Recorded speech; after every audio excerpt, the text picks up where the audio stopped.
there's a shop called the Pleasure Principle. It's what is known as a head shop. It's on the main square just between the optometrist and the pet store. David McDonald, the shop owner, told us about his merchandise.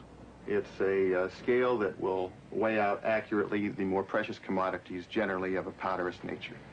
This particular thing here is a unique stash bottle which could contain anything in the way of powderous materials. Everything from illicit substance down to vanilla snow dust. This particular one is $147.50. My pen name, the one that a lot of people know me by now and what I'm used to, is Even, E-V-E-N. It's like Stephen without the S-T, even like balanced, and last name Sting. So Even Sting is the name I'm more commonly known by around town, but also first name Dave. I'm not used to working other than proverbial 8 days a week, too many hours, and seldom feel like I'm camera worthy for just the time that I put in and the effort, and being kind of fatigued all the time.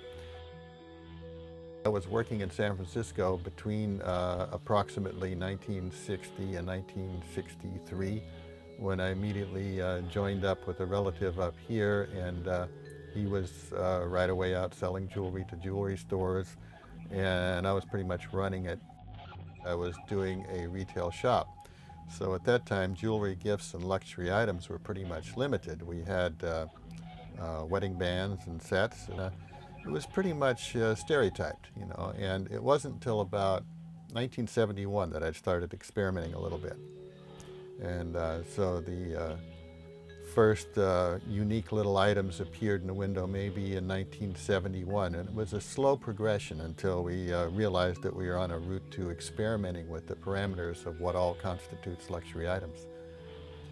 It was important that I be able to have a successful shop, of course, but also I was getting bored with the stereotype of this kind of shop, that kind of shop, and if I put in something more interesting, it was not only interesting for me, it not only broke up my day, but it was interesting to the public.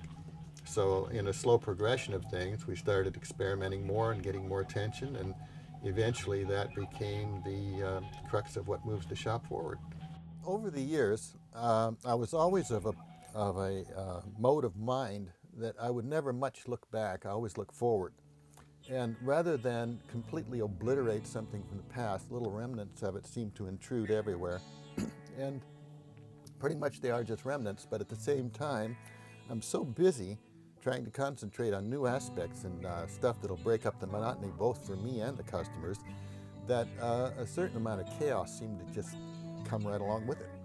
So I just let that happen, and it became pretty much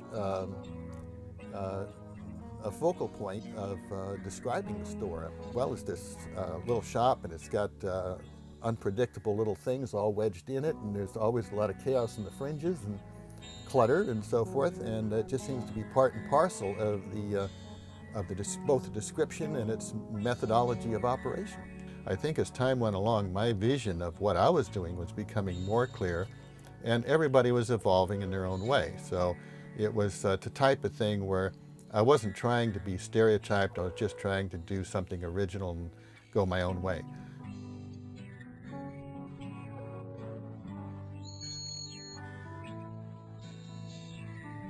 My store has been the type of thing where it was always an art project, but not necessarily to bring in money. And it got to a point in time where, of course, you know, in this economy, I have to refocus that a little bit. Basically, I've always got extra projects going on. And the thing with the replacing of the flag with the banner from the future is the most important one right now.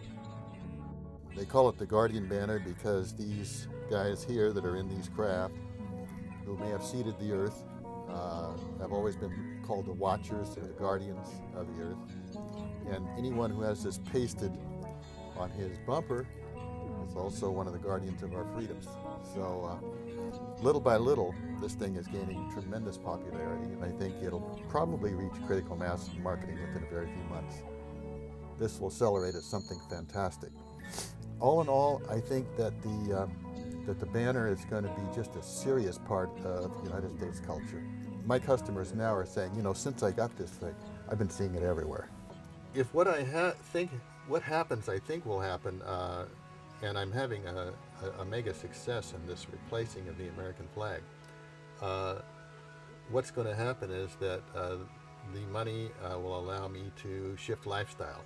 With the success in one area comes success in other areas, and I'll be able to concentrate more on making the store more of a regular store and basically have it less being that of an art studio.